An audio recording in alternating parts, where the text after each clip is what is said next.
comme j'étais dans le spectacle, Ouais. je suis comédien, je suis bouddhiste depuis 42 ans. Épouse. Mon épouse, Koukaï. Koukaï. Bonjour. Bonjour. Bonjour tout le monde.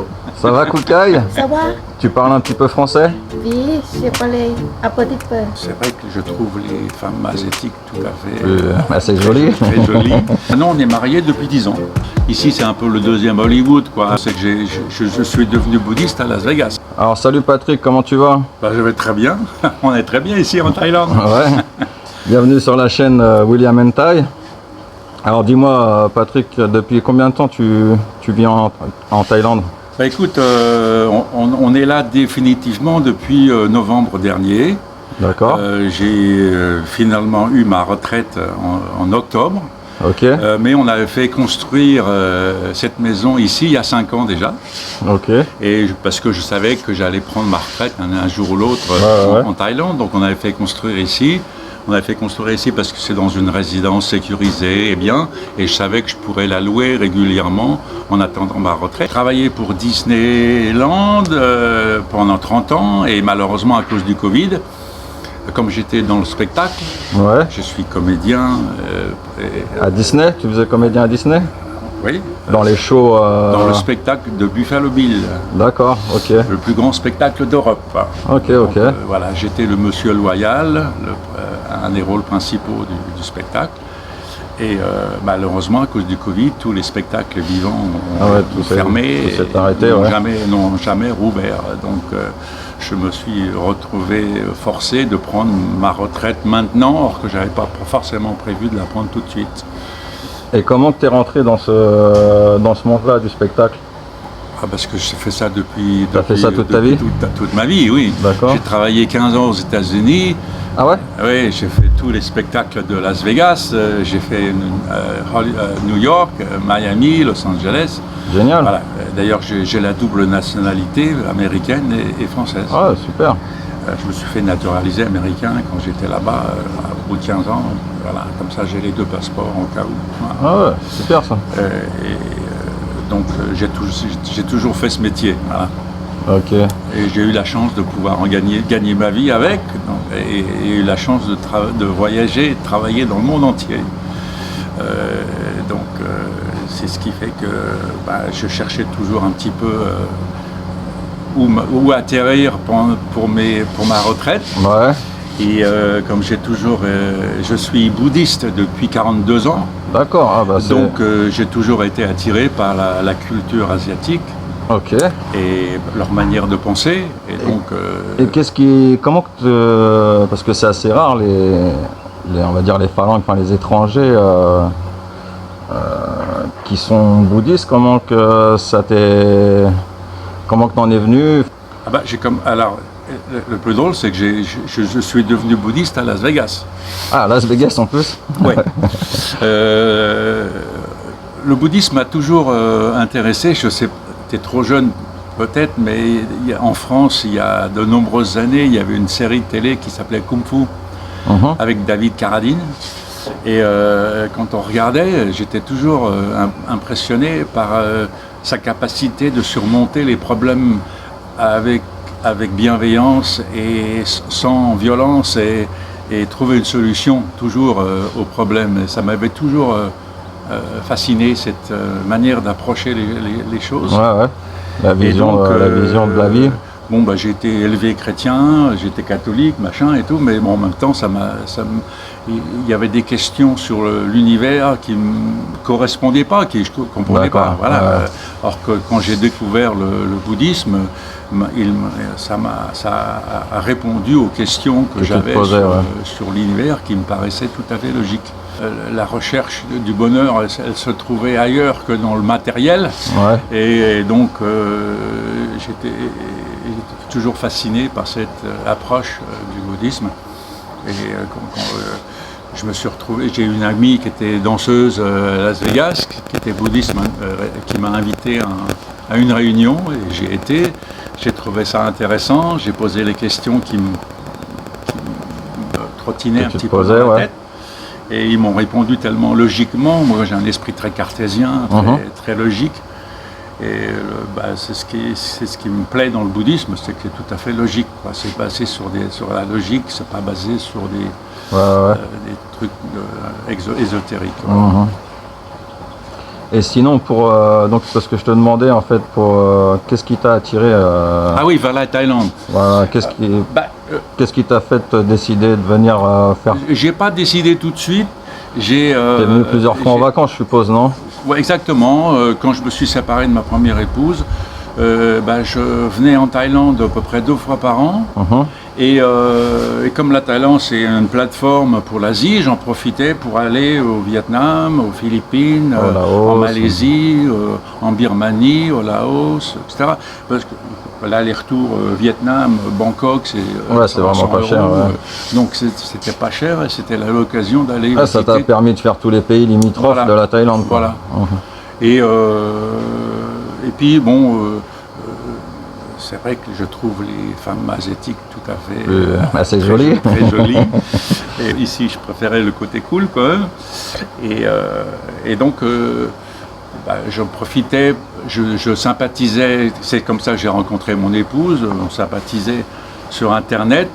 Et donc, quand je venais ici, on allait au cinéma, on allait au restaurant tous les deux, mais c'était tout. On est juste amis, voilà. Ouais, ouais. Et vous êtes marié depuis combien de temps avec ton épouse? Alors maintenant, on est mariés depuis 10 ans. Et puis, quand je venais ici, quand je l'atterrissais à Bangkok, je lui donnais un coup de téléphone et puis on allait au cinéma, au resto. Ouais. Et c'est tout. On était juste amis pendant 4 ans, 4 ou 5 ans, juste amis pendant 4-5 ans. Et après, je ne sais pas ce qui s'est passé. Il y a eu un déclic entre nous deux. Ça s'est bien passé. Et du coup, après, moi, je l'ai invité à venir en France. Une première fois pendant 6 semaines, une deuxième fois pendant 3 mois, une troisième fois pendant 3 mois, une quatrième fois pendant 3 mois. Ouais. Comme ça, elle a bien aussi. Et ça lui a plu Ça lui a plu. Elle a beaucoup aimé la France. Elle a beaucoup aimé la France. Oui. Même la région parisienne, c'était pas trop stressant, trop speed, les gens un peu aigris. De toute façon, moi j'ai la chance de travailler comme comédien, donc. Ouais. On ne peut pas dire que ce soit le speed.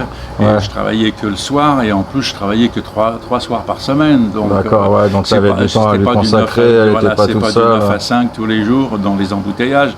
En plus j'habitais à 5 minutes de Disney, donc c'était bien pratique. Elle a adoré elle adorait le climat et elle préférait le froid que le chaud d'ici. Du coup après, tu es venu t'installer T'es venu t'installer directement à Hua Hin? Ah bah oui, comme j'ai fait construire il y a 5 ans, je savais que j'allais prendre ma retraite ici. Vu à cause du Covid, les choses se sont précipitées. Ouais. Et donc du coup, j'ai demandé ma retraite que j'ai obtenue au 1er octobre. Voilà. Donc on est venu début novembre ici et on est installé ici. Au départ, j'avais pensé rester 10 mois par an et puis rentrer en France tous les ans pendant 2-3 mois. Ouais. Mais on est tellement bien ici que j'ai plus envie de rentrer du tout. Ah, c'est vrai qu'on est en Thaïlande, c'est un peu compliqué. On est retourné en France au mois d'avril, mais au lieu de rester 2 mois, on est resté 2 semaines. Et du coup, Patrick, donc je suppose que tu as des passions par rapport à ton ancien métier. Oui, le spectacle. Ça c'est ce qui me manque le plus, quoi. La scène me manque. Ouais. Ça fait 2 ans que j'ai pas été sur scène et ça me manque énormément. J'avais espéré, quand je suis venu ici, comme j'ai su qu'il y avait plus de 3000 familles françaises qui habitent à Hua Hin, je me suis dit peut-être que je pourrais monter des pièces de théâtre en français. Ouais, c'est ce que tu me disais, tu avais ramené... donc je suis venu avec à peu près 200 ou 300 pièces de théâtre, des scripts, des scénarios de pièces de théâtre avec moi. Écoute, il y a peut-être des abonnés qui sont à Hua Hin. J'espère, si vous pouvez... Ce que ça intéressait, voilà. Qui a envie de faire un peu de théâtre, évidemment amateur, mais ça serait sympa de pouvoir peut-être monter des pièces de théâtre ou des sketchs. Une soirée cabaret où on mélange les chansons, les sketchs et les choses comme ça pour les Français. Je pense que ça pourrait leur faire plaisir. Apparemment, les Français retraités qui sont ici, ils ont plutôt envie de jouer aux boules. Voilà. pétanque, relax. Pétanque, bonne bouffe. Et puis Boire peut-être une payer bière, jouer à la belote ou autre chose. Ou aller Mais- voir les filles. Hein? Ou aller voir les filles. Ah, ça c'est autre chose. Mais enfin, bon, les retraités qui viennent avec leur épouse, ils ont peut-être pas Ouais. le choix d'aller voir ailleurs. Mais voilà. Et puis je pense qu'il y a beaucoup de gens qui viennent ici, c'est juste justement pour se reposer, quoi. Ils n'ont pas envie de se prendre la tête avec Ouais, tout à fait. quoi que ce soit. Enfin, qu'est-ce qui t'a attiré en Thaïlande, à part bien sûr ton épouse et puis le fait que t'aimes la Thaïlande, qu'est-ce qui t'a attiré aussi justement par rapport au Vietnam, parce que tu m'as dit que tu as quand même pas mal voyagé, Ouais, tu as fait le Vietnam, J'ai travaillé 6 mois au Japon aussi. J'aime Ouais. beaucoup le Japon aussi, mais c'est une autre notre mentalité. culture, ouais. Les Japonais sont très... Le climat est pas le même aussi. Ils sont très sérieux, on a du mal à savoir ce qu'ils pensent. Je sais quand je faisais mes spectacles, Ils sont beaucoup moins expressifs. ils étaient beaucoup moins réactifs, ils applaudissaient à peine, et pourtant après le spectacle, ils venaient me voir et me disaient « Oh, c'était super, fantastique et tout ». J'ai dit pourquoi vous ne le faites pas avant hein? Quand on est sur scène, on a envie de... ce que j'aime chez les Thaïlandais, c'est quand même, c'est le pays du sourire, comme on dit. C'est des gens qui sont vivants, les qui gens sont sympas, ils sont travailleurs. Moi, je les trouve très courageux. Hein. Ils travaillent 7 jours sur 7, il n'y a pas de vacances. Moi, quand on entend les Français qui se plaignent pour ceci ou pour cela, ça me fait un peu rire, quoi. Parce que ici, voilà, ici, c'est pas du tout la même vie. Hein. Bah oui, c'est sûr. Mais j'aime bien le côté, thaïlandais ou thaïénienne, ça va. On est quand même bien là ici. Non, mais ça remet les choses en place. Moi je trouve qu'en France ou en Amérique d'ailleurs c'est pareil, on agit comme des enfants gâtés, quoi. On se plaint pour pas grand chose, hein, toujours en train de se plaindre pour ceci, cela. On se rend même pas compte de la chance qu'on a. Et on se plaint, on ne se plaint que des choses qu'on n'a pas, plutôt d'apprécier les choses on qu'on a. râle beaucoup. Ici, ils n'ont pas grand-chose, mais ils apprécient ce qu'ils ont. Voilà, et ils se plaignent Et pas. ça change tout. Ça change tout au niveau de l'attitude, quoi. Voilà. Ouais, et puis même au niveau du respect, il y a une autre... Oui, puis ici, il y a la valeur du respect qui est beaucoup plus développée ici. Cette compréhension qu'on est tous unis les uns aux autres. On est tous liés les uns avec les autres. On est tous dans le même bateau. Voilà. Donc, et le jugement, donc, ils jugent si pas le les bateau gens. est en train de couler, on est obligé d'être solidaire. On est obligé de s'entraider. Or qu'en Europe, c'est chacun pour soi. Chacun pour sa pomme. Ouais. Donc c'est dommage parce qu'on passe à côté de plein de relations humaines qui sont très riches. Et ici, quand même, on se sent en sécurité quand même. Ici, moi, je laisse ma porte ouverte tout le temps, ma voiture aussi. J'ai bien vu que quand tu prends ta moto, tu laisses ton casque sur la moto, la même Thaïlande, la veste, même le sac, c'est un pays très safe, hein, la Thaïlande. Personne ne te prend quoi que ce soit parce que justement... ça fait partie aussi du bouddhisme, ça. Exactement. Le bouddhisme, c'est cause et effet. Voilà. Il n'y a pas de cause sans effet, il n'y a pas d'effet sans cause. Donc, quelque part, si tu fais une mauvaise cause, tu vas récolter un mauvais effet. Donc, si tu n'as pas envie d'avoir des mauvais effets dans ta vie, tu fais attention aux causes que tu plantes. Et les causes se font au niveau de la pensée, des paroles et des actions. Donc, tu fais attention à ce que tu penses, à ce que tu dis et à ce que tu fais. Et puis, tu fais ce que tu dis. Voilà. Ok. Est-ce que tu pourrais nous présenter ton épouse, Patrick? Ça va nous faire un petit coucou. Avec plaisir. Koukaï, mon épouse Koukaï. Koukaï. Bonjour. Bonjour. Bonjour tout le monde. Ça va, Koukaï? Ça va? Tu parles un petit peu français? Oui, je parle un petit peu. Un petit peu? Oui. C'est bien. Tu as habité en France? Oui. Pendant... J'habite, peut-être, j'habite à 10 ans, non? Presque 10 ans, oui. D'accord. 10 ans. Est-ce 10 ans, mais elle a pas beaucoup. ça t'a plu la vie en France? T'as aimé la vie en France? Oui. Beaucoup, hein? Beaucoup. Ouais. T'as aimé quoi en France? Qu'est-ce que tu aimais en France? Oui, tout. Tout. Ah. Mais naturel. La nourriture, Oui, oui. le fromage. Non. Et, Non, le fromage, non. pas chaud comme Thaïlande. Voilà, il fait pas chaud. Ouais. Et surtout, ouais, mais l'hiver, elle c'est a froid, beaucoup hein. apprécié le côté nature, la verdure. Il y a beaucoup plus de verdure Bah, en France ouais, qu'ici, ouais, ouais. forcément. Beaucoup des forêts. Des forêts où tu peux te des balader. paysages colorés qu'à chaque fois qu'on allait un peu visiter la France en voiture. Oui, on a été en Espagne, on a fait des croisières, Oui, des croisières. 3 fois, non? Oui, 3 fois. en Espagne, en Italie, en Grèce. Voilà, donc elle a visité plein de choses. Elle a vu la neige pour la première fois de sa vie. Ah, la fameuse neige. Ah, ouais. Donc c'est une autre expérience. Voilà, et c'est vrai qu'on ne se rend pas compte en France de la chance qu'on a. Même en tant qu'enfant, à l'école, on a l'occasion d'apprendre à nager, d'aller en colonie de vacances, Et de puis faire l'école est des gratuite. activités, plein de trucs.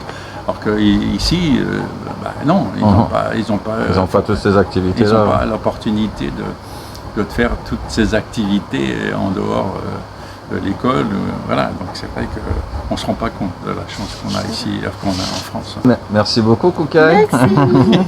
Tu voulais dire quelque chose aux Français? Tu veux dire quelque chose? You want to tell something to the French people? Ouais. Non. Tout moment, la France. Ah, la France te manque? Oui, oui. Ah, ok. Tu vas repartir en France quand bientôt? Non, Non, peut-être la prochaine année. non. peut-être l'année prochaine, on ira peut-être, on verra. Et quand tu étais en France, la nourriture thaïlandaise, ça te manquait aussi? Non, elle la faisait elle-même, Ah ouais? elle cuisinait. Tu trouvais ce qu'il fallait pour cuisiner? Oui, parce que comme on est habité à côté de Disney, il y a une grande communauté Chinoise. asiatique. Ouais, asiatique, Il y ouais. a beaucoup de magasins, de supermarchés asiatiques. Ouais, ouais. Oui, oui, oui. Donc elle trouvait quand même pas mal de produits thaïlandais. Ou sinon, elle en faisait venir par sa famille, Produit, par la poste. Ok, bye bye. Bye bye. Thank you. C'est vrai qu'en Thaïlande, la vie est complètement différente et il faut quand même s'adapter. Ma femme, elle est toujours en train de me reprendre parce que comme je suis comédien, j'ai une voix qui porte. Ouais, tu as tendance à parler un petit peu fort. Parler un peu fort, de montrer beaucoup d'émotions. Ouais, ouais. C'est vrai que quand elle était en France et qu'elle voyait les Français parler ensemble, elle avait l'impression qu'on était toujours en train de s'engueuler. Ouais. Donc c'est vrai que ici, il faut pas élever la voix, il faut rester toujours calme. Et ça, c'est pas évident. Ouais, ouais. Au début, ouais. Il faut remuer 7 fois la langue dans sa bouche, comme on dit. Alors, si on commence à élever la voix ou à critiquer l'autre, tout de suite il se met sur la défense et on n'obtient rien, quoi. Donc c'est un bon exercice quand on habite ici, quand même, pour se contrôler, le self. De faire attention à ce qu'on dit, parce que c'est quand même une culture complètement différente, quoi, Ouais. simplement. Et puis j'ai remarqué que les Thaïlandais aussi se vexent très vite. Oui. Si on dit une petite chose, Il faut ils pas peuvent perdre le la prendre. face, il faut Voilà, pas ouais, perdre la face. ils veulent pas perdre la face. Donc c'est vrai que c'est difficile par moments parce qu'on a l'impression qu'il faut accepter tout sans rien dire. Des fois c'est frustrant, c'est vrai. Mais bon, on arrive quand même à obtenir les choses qu'on a, mais il faut être après beaucoup plus diplomate. il faut savoir comment dire les choses en fait. Voilà. Il faut attendre le bon moment et puis il faut être diplomate et puis s'expliquer tranquillement. Voilà. Et puis faire comprendre que c'est pour le bien de chacun. C'est un win-win. Voilà. C'est gagnant-gagnant, pas forcément si moi je gagne, tu dois perdre. Non, c'est pas comme ça, quoi. Donc c'est vrai que c'est un effort à faire quand on est ici. Et puis je pense que c'est une bonne école, justement. Une bonne école de la vie, ouais. Ouais. Pour apprendre des choses sur soi, sur les gens, sur le respect. Ouais, et puis, peut-être, et puis je pense aussi que c'est bien pour notre santé. On évite de stresser trop. Ouais. On arrive, parce qu'à force de gueuler, on se fait des ulcères. Hein. Bon, je te remercie, Patrick. Merci beaucoup pour tout, ton partage d'expérience, tes petites analyses sur la Thaïlande. Et puis Ouais. n'hésitez pas, surtout n'oubliez pas de vous abonner. Si vous avez des questions par rapport à Patrick sur ses pièces de théâtre ou ses spectacles qu'il va organiser, n'oubliez pas de... Ou ma maison à vendre. Voilà. N'hésitez pas à mettre un petit message dans les commentaires ou de m'envoyer un message sur Instagram. Et je transmettrai tout ça à Patrick. Bah, de toute façon, si je vends ma maison, c'est pas parce que je suis pas bien ici, au contraire, c'est parce que j'ai acheté un autre terrain ouais. beaucoup plus grand où on va faire peut-être une maison style Thaï. D'accord, c'est ce que tu aimerais faire. Avec un grand jardin où il y a plein d'arbres fruitiers. Voilà, c'était le rêve de mon épouse d'avoir un grand terrain pour planter plein d'arbres, plein des mangues, de fleurs et tout ça, oui, des mangues, papayes, coconuts, top, hein. voilà, tout quoi. Donc ça va être sympa. Mais bon, évidemment, j'avais l'argent pour acheter le terrain, mais pas pour construire la maison. Donc, il faut vendre déjà la maison et voilà. après, voilà. tu pourras continuer ton projet. Voilà. Bah écoute, je te souhaite que tous tes projets se réalisent. Et puis, bon courage. Et à bientôt en français, là, si vous venez ici, vous serez bien, vous inquiétez pas. Voilà. Allez, merci beaucoup Patrick. Ciao. Bye bye.